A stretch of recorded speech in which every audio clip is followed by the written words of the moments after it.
Ma'am, keep your hands where I can see them.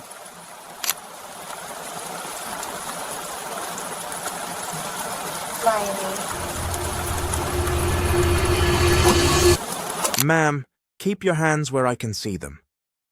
The Bodycam timestamp in the top corner read 1:31:09. A pair of headlights sat in the darkness like two pale coins, reflecting off wet pavement. Beyond them, the rural highway disappeared into pine trees and fog. No houses, no streetlights, just the thin white line on the shoulder and the faint hiss of drizzle on a cold windshield. Officer Lana Price stood at the driver's window, flashlight angled down, voice controlled. Her partner, Officer Mateo Ruiz, was a step behind her, offset to the right, watching the passenger side.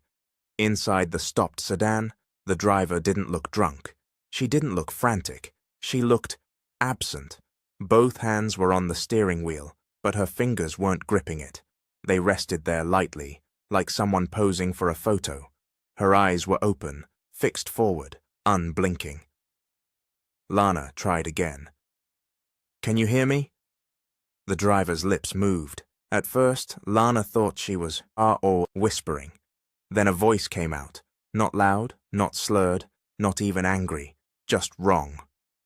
"You're late," the woman said. Mateo's posture changed instantly. His hand drifted toward his holster without touching it. Lana held steady. "Late for what?"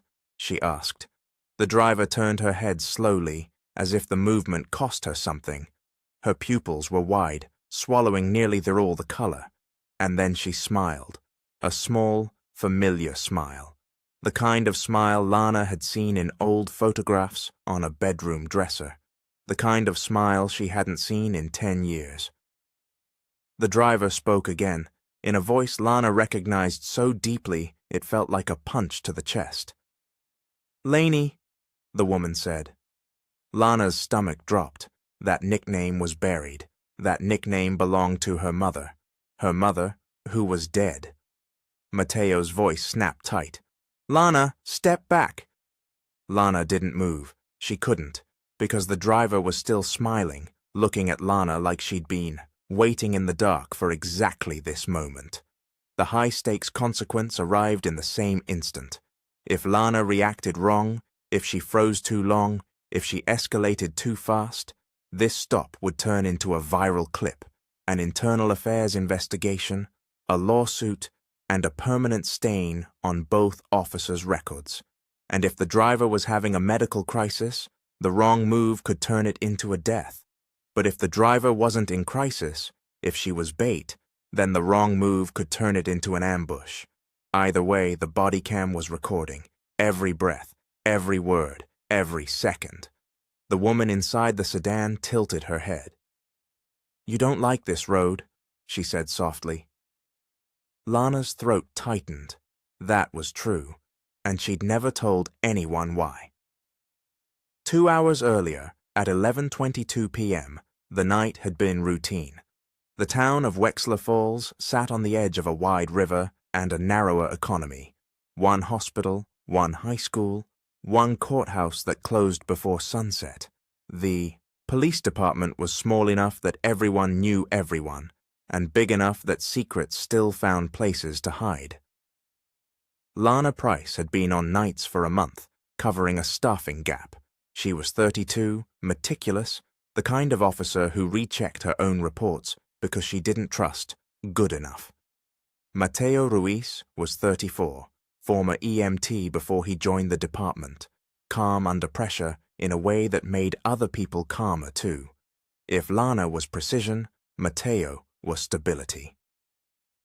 At midnight, dispatch sent them to a noise complaint near the riverfront. At 12:37 a.m., they handled a minor fender bender outside a diner. At 1:09 a.m., they were driving east on County Route 6, an empty stretch that cut through woods and connected two towns that didn't like each other. The radio crackled. "Unit 12, dispatch said. Be advised, caller reports a silver sedan driving erratically near mile marker 14. Possible impairment. Vehicle is reportedly swerving and braking suddenly. No plate provided. Matteo glanced at Lana. County Route 6, he said. Lana nodded. Copy, she replied into the mic. We're in the area. They found the sedan 3 minutes later. It was easy to spot. Silver paint catching their headlights, tires drifting over the fog line like the driver was tracing the edge of the world. Lana lit it up. The sedan pulled over immediately. Too immediately. No hesitation, no confused drift, just a smooth stop onto the shoulder, like the driver expected it. Matteo leaned forward. That's compliant, he muttered. Lana didn't answer. She felt something tight in her chest, a small internal warning that didn't have a name. The rain started again as she stepped out. Not heavy, just enough to make every reflective surface shimmer. Lana approached the driver's side. Matteo took passenger cover. Their training moved them like choreography. But the closer Lana got, the quieter the night felt. No music from the car, no talking, no movement, just the faint hum of an idling engine. Lana reached the window. The driver stared forward, hands on the wheel, eyes open, still.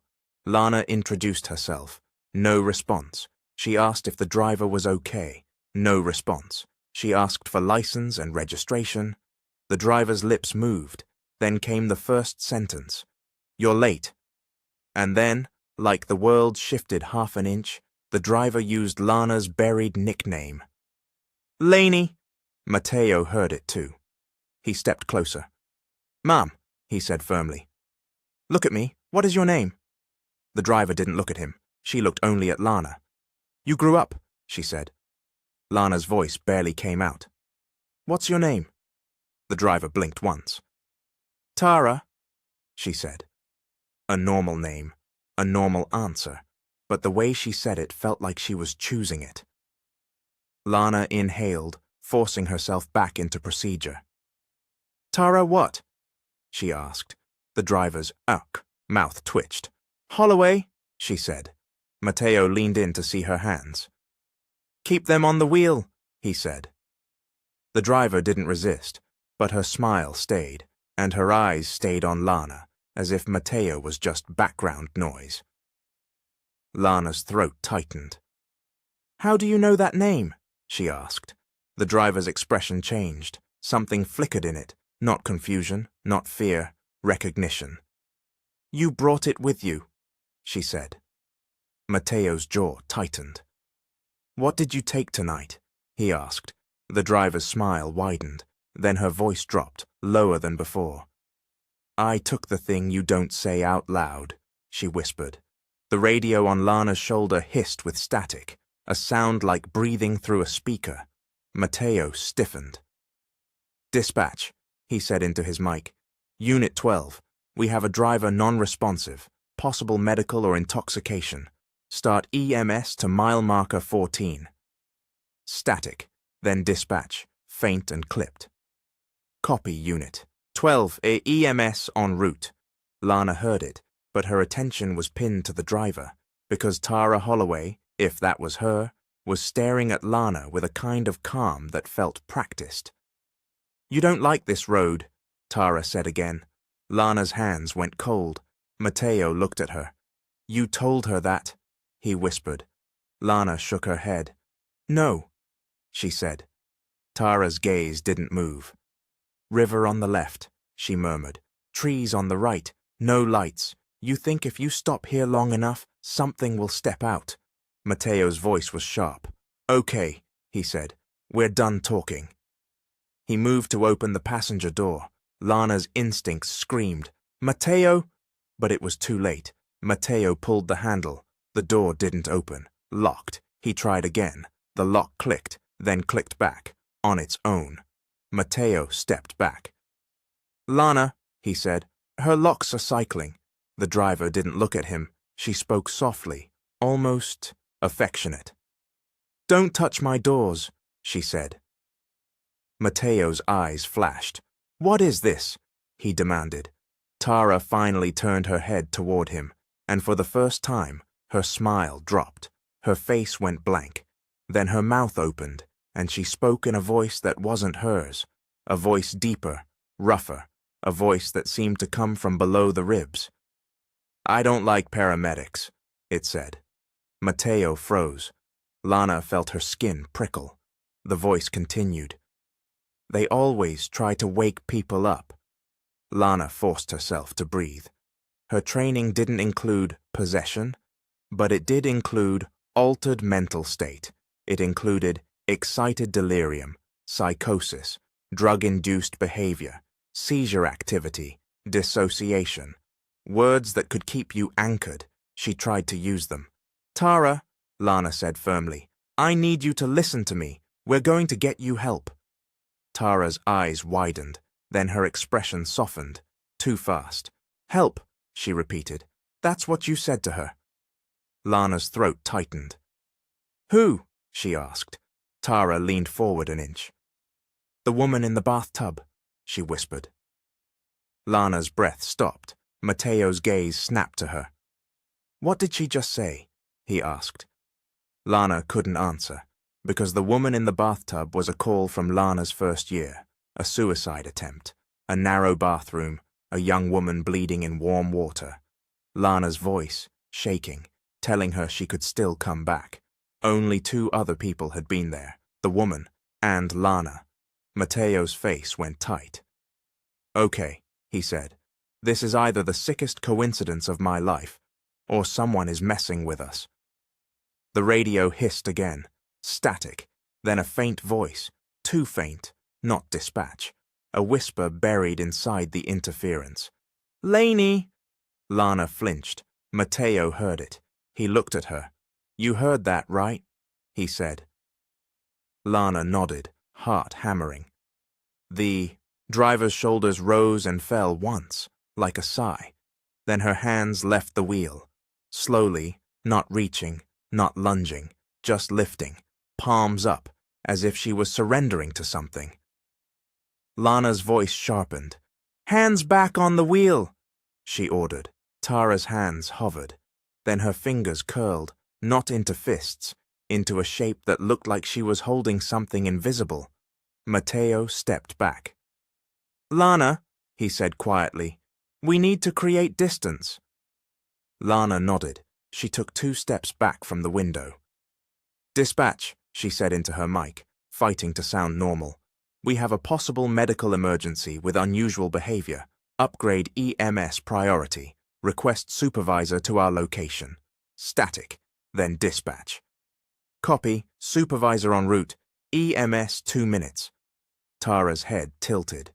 2 minutes, she repeated, like the number amused her.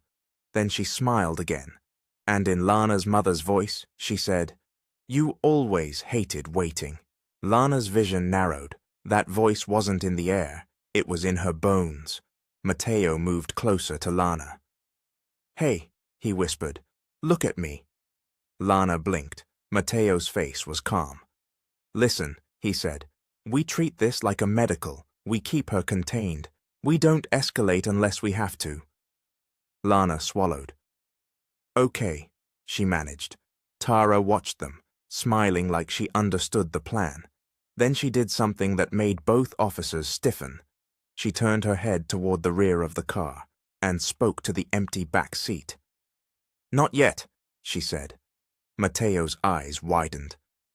"Who's back there?" he snapped. Tara didn't answer. The radio hissed, and then the patrol car's dashboard lights flickered. Once, twice. Mateo glanced inside the cruiser. "That's our unit," he said. Lana's pulse jumped. Electrical interference. That was a thing. Not a ghost thing. A real thing. She tried to latch onto it, but then Tara's eyes rolled. Back, not slowly, suddenly. Her head snapped to the side, neck bending at an uncomfortable angle. Mateo swore. "Seizure," he said, and he moved instinctively. Lana grabbed his sleeve. "Wait," she said. "Door's locked."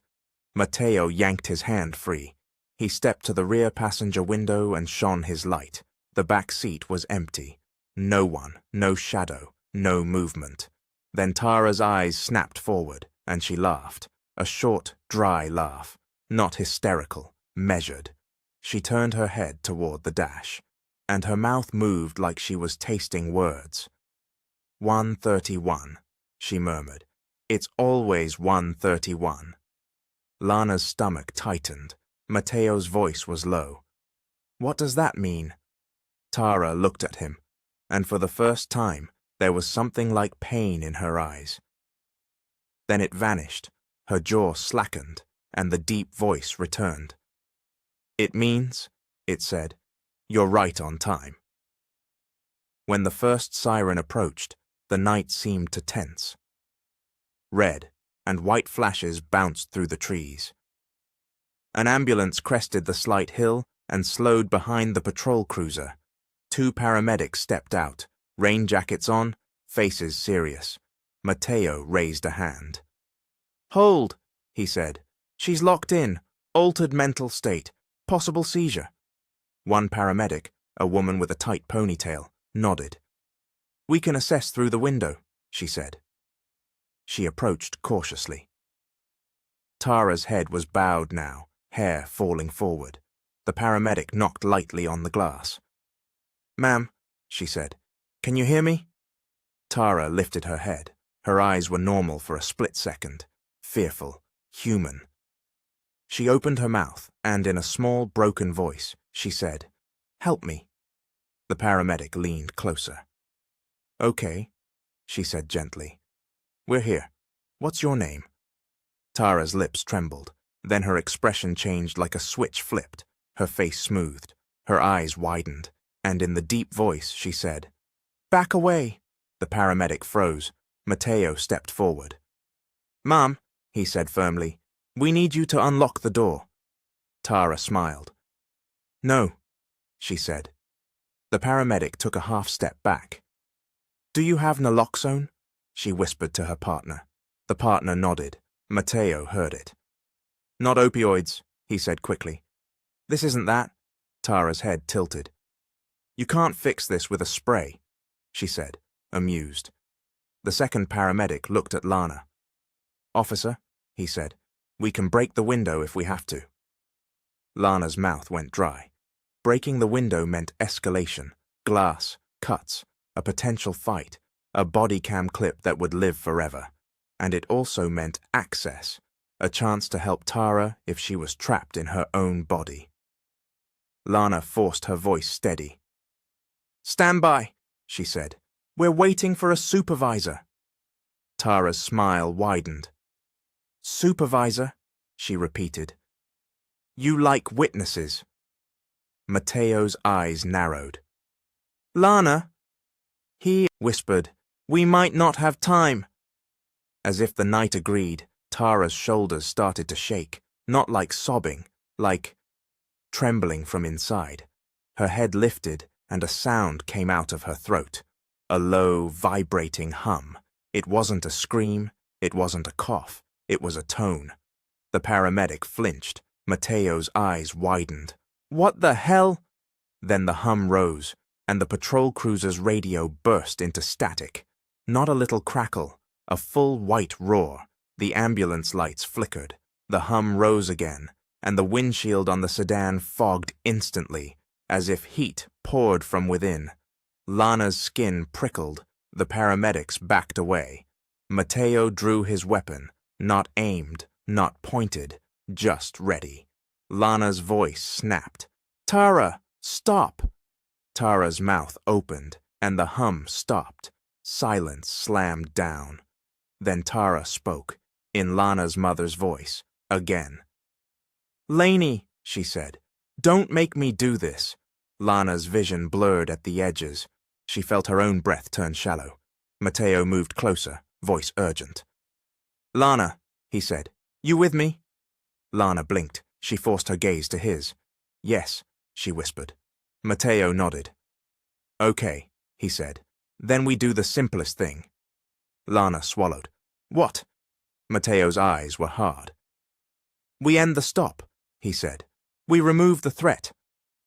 Lana's mind snagged. Remove the threat. That could mean a lot of things. Mateo wasn't talking about violence. He was talking about the car, the environment, the stage. He pointed subtly to the sedan's rear. "Look," he murmured. Lana followed his gaze. On the rear deck, inside the sedan, sat a small black device, easy to miss, a compact box with a faint blue indicator light. Not factory, not normal, a signal, a speaker, a controller. Lana's heart hammered. This wasn't just a person having a crisis. This was equipment. This was setup. The deep voice in Tara's mouth softened. "Smart," it said. "Finally." Mateo's jaw tightened. "Dispatch," he said into his mic, forcing the words through the lingering static. "Possible electronic device inside vehicle. Suspect. May be manipulated. Request additional units." The radio squealed, then dispatch. "Copy. Additional units. 2 minutes." Tara smiled. "You called friends?" she said. "Good." Then her eyes, human again, for a second, flicked to Lana, barely visible, a silent plea, and Lana understood. Whatever was happening, Tara was still in there, somewhere. Sergeant Holden arrived at 1:39 a.m. His cruiser pulled in behind the ambulance, lights flashing. He stepped out, tall and tired, rain beading on his jacket. "What have we got?" he demanded. Mateo gave the summary fast. "Driver locked in, altered mental state, voice changes, radio interference, possible device inside car." Holden's eyes narrowed. "Possession?" one of the paramedics muttered, under her breath. Holden shot her a look. "We don't do that word," he said. "We do facts." He stepped toward the driver's window. "Ma'am," he said, "I'm Sergeant Holden. I need you to unlock the door." Tara looked at him. Her face went neutral. Then she spoke, in Holden's voice. "Unlock the door," she repeated. Perfect mimicry. Holden froze. Mateo's eyes widened. Lana felt cold spread through her shoulders. Holden recovered fast. "Cute," he said. "Now unlock it." Tara smiled. "No," she said. Holden's jaw flexed. "Okay," he said. "We're going to break the window and remove you. Medics will restrain for your safety." Tara's smile widened. "Do it," she said, and the way she said it sounded like a dare. Holden glanced at Lana. "You good?" he asked. Lana swallowed. "No," she said honestly, "but I'm here." Holden nodded once. "On my count," he said. The paramedics positioned themselves. Mateo moved to cover. Holden raised his baton. Lana's mind raced. If they broke the glass and Tara fought, if she injured someone, it would look like police brutality on a woman in crisis. If they waited and she deteriorated, if she died, it would look like neglect. And somewhere between those two failures was the right move. Holden brought the baton down. The window spiderwebbed, a sharp crack. Tara didn't flinch. Holden struck again. The glass collapsed inward. Cold air rushed into the car. The hum returned for a split second, low and furious, then snapped off. And in that instant, Tara screamed. Not a movie scream, a real one. A human scream that carried pain and terror. Mateo reached through the broken window and unlocked the door. It opened. The paramedics grabbed Tara's arms gently. "Ma'am, you're okay," the ponytail paramedic said. "You're safe." Tara thrashed, not like a fighter, like someone trying to escape her own skin. Then her head snapped up, and the deep voice burst out again. "Wrong choice," it said. Holden's eyes went hard. "Restrain," he ordered. The paramedics secured Tara's wrists with soft restraints. Tara's eyes rolled back. Her body went suddenly limp. Mateo swore. "Pulse?" he demanded. The paramedic checked. "Pulse present," she said. "Rapid, shallow breathing." Lana leaned in. "Tara," she whispered, "can you hear me?"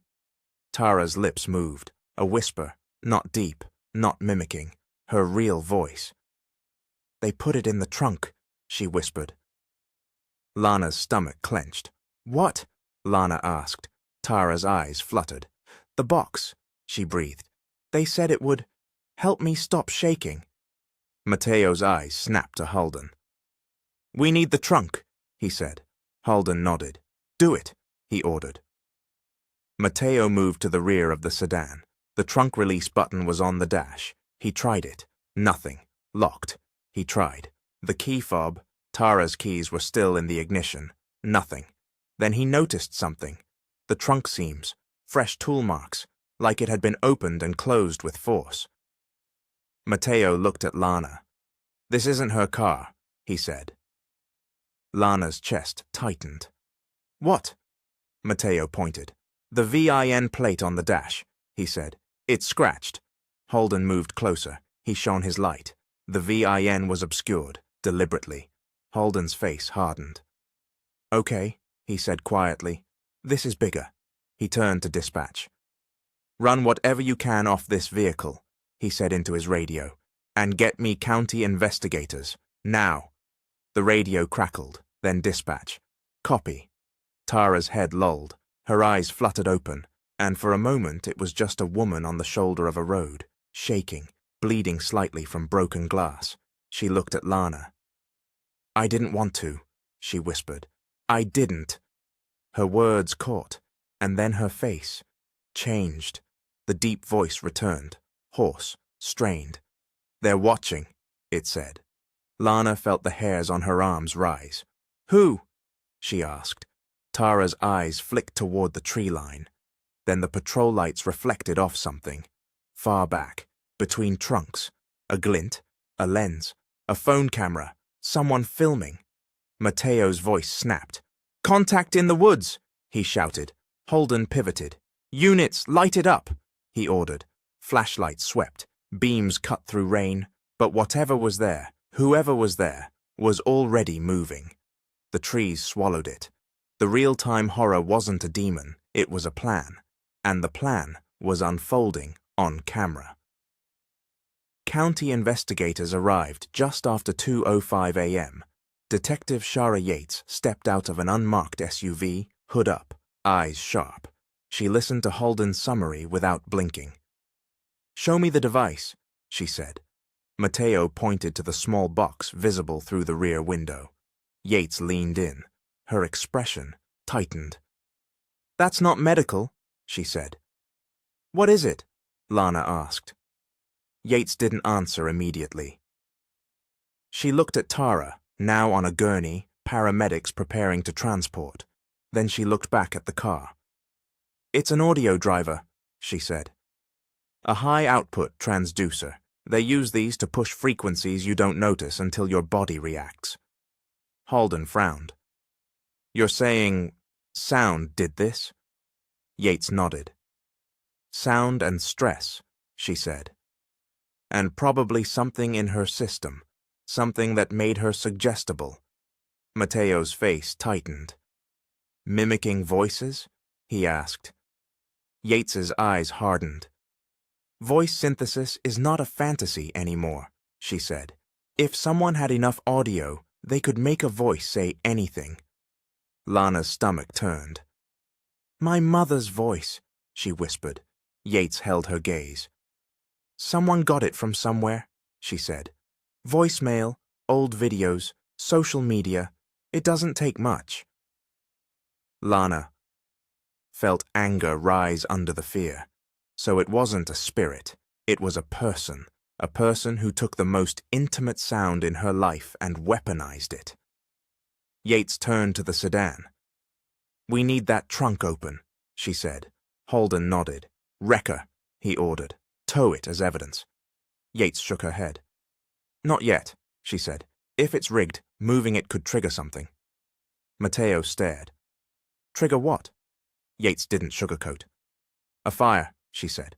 A data wipe. Anything. The words sat heavy. Then Yates looked at Lana. You said she spoke to the back seat, she said. Lana nodded. She said, not yet, like there was someone there.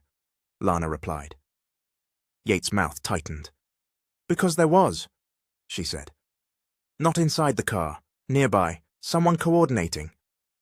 Mateo exhaled. So this was staged, he said. Yates nodded. A performance, she said, but not for entertainment, for control. The twist became clearer at the hospital. Tara Holloway wasn't a random driver. She was a missing person, not officially, no alert, no headline. Unofficially. A woman with a history of tremors and panic who'd stopped showing up to work 3 days earlier. Her phone had gone dark. Her sister had called the department twice, and the calls had been marked non-urgent. Now Tara lay under bright hospital lights, sedated, monitored, finally safe enough to speak in fragments. Detective Yates sat beside her bed while Lana and Mateo stood near the door. Tara's voice was small. They told me it would calm me, she whispered, that it would stop the shaking. Yates kept her tone gentle. Who told you? Tara's eyes fluttered. A man, she said, and a woman. They said they help people, like a program. Mateo's jaw tightened. A program, he repeated. Tara swallowed. They said I'd owe them, she whispered. But then they said I could pay it off. Just do a thing. Yates leaned in. What thing? Tara's eyes filled. Drive, she said. Wait for the lights, and listen. Lana felt cold. Listen to what? She asked. Tara's mouth trembled. A voice, she whispered. A voice that wasn't mine. Mateo's throat tightened. And when you heard it? He asked. Tara flinched. I went away, she whispered, like I was behind a door. Yates nodded slowly. And you could still see? Tara blinked. Sometimes, she said. Like looking through water. Lana's chest tightened. That wasn't possession, that was captivity. A person trapped inside themselves while someone else used their body like a steering wheel. Yates asked the final question. Why target the police? Tara's eyes shifted.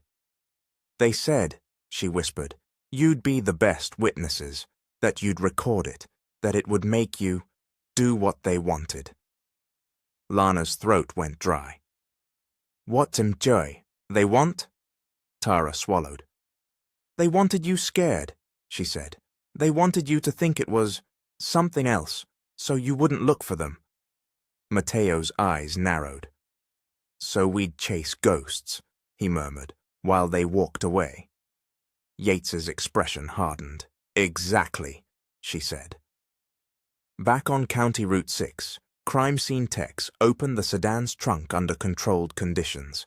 Inside, beneath a blanket and a spare tire, they found more than an audio driver, a compact battery pack, a signal booster, a small router, and a cheap phone duct-taped to the inside panel, camera facing outward through a drilled hole. A remote eye, a remote director. Someone had been watching the stop in real time, recording the officer's recording, a feedback loop, and on the phone screen, still lit, was a text thread. Short commands. Wait, smile, say it. Halden arriving. Now. One message stood out, time-stamped 1:31. Use her. Lana stared at the Diosa photo Yates showed her later. Use her. The word felt dirty, not spiritual, not mythical, just human cruelty. Mateo's voice was tight. They knew your nickname, he said. Lana nodded. They knew my mother, she whispered. Yates's eyes stayed steady. They researched you, she said. Or someone fed them information. That was the line that made the room go colder. Because someone fed them information meant the threat wasn't just outside the department. It might be inside. The fallout hit fast. Internal Affairs opened an inquiry. Not because Lana did something wrong, because the department needed to prove it wasn't compromised. They reviewed dispatch logs. They reviewed Tara's sister's calls. They reviewed who had access to officer personnel files. They reviewed Lana's old Bodycam recordings. And somewhere in that mountain of data was the thing Lana couldn't stop thinking about. The moment Tara looked at her with human fear. The moment the deep voice returned and said, "They're watching." It wasn't a demon, it was an operator, a person, a hand on a joystick somewhere, and that person had turned a roadside stop into a horror show, not for entertainment, for leverage, for distraction, for control. The county charged 2 people within a month, a man who ran an unlicensed treatment operation, selling frequency devices and counterfeit calming therapy, a woman who handled recruitment, finding people like Tara, promising help, then turning them into assets. They weren't masterminds, they were opportunists, the kind that thrive in the cracks between mental health care and desperation. But the deeper question, the one that kept Lana awake, was harder. How did they get her mother's voice? How did they know the bathtub call? How did they time it to 1:31? Yates's team found a partial answer in the simplest place, a phone. Lana's own, not hacked with movie magic, not infected by an alien, just exposed. A leaked cloud backup from years ago, a recycled password, a voicemail archive Lana never thought to delete. Her mother's voice, saved as comfort, turned into a weapon. When Lana realized that, she didn't feel haunted, she felt violated. In the end, the Bodycam footage became evidence, not proof of the paranormal, proof of a crime, proof of coercion, proof of manipulation. The internet still did what it does, clipped it, shared it, labeled it. Some called it possession, some called it performance, some called it a hoax. But Tara's medical report didn't care what strangers called it. It described dissociation, stress response, possible substance exposure, trauma, a body trying to survive a mind it couldn't trust. Lana saw Tara once more, weeks later, in a quiet room at the hospital's outpatient wing. Tara's hands still trembled slightly, but her eyes were clear. "I'm sorry," Tara said. Lana shook her head. "Don't," she replied. "You were used." Tara looked down. "When I heard her voice," she whispered, "I thought I was dying. I thought I was leaving." Lana swallowed. "That wasn't her," she said gently. Tara's eyes filled.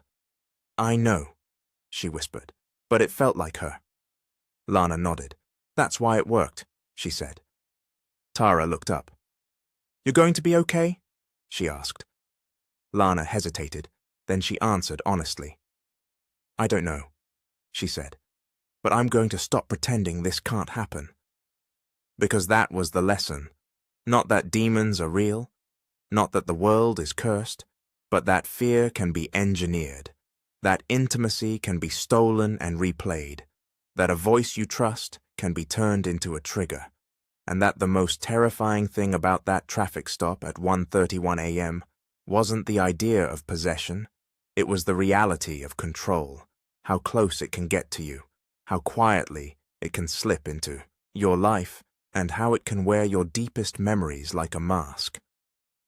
That night on County Route 6, something did happen in real time.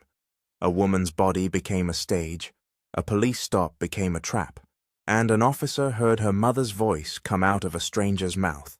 But the ending wasn't supernatural, it was human. A reminder that the modern nightmare doesn't always hide in shadows.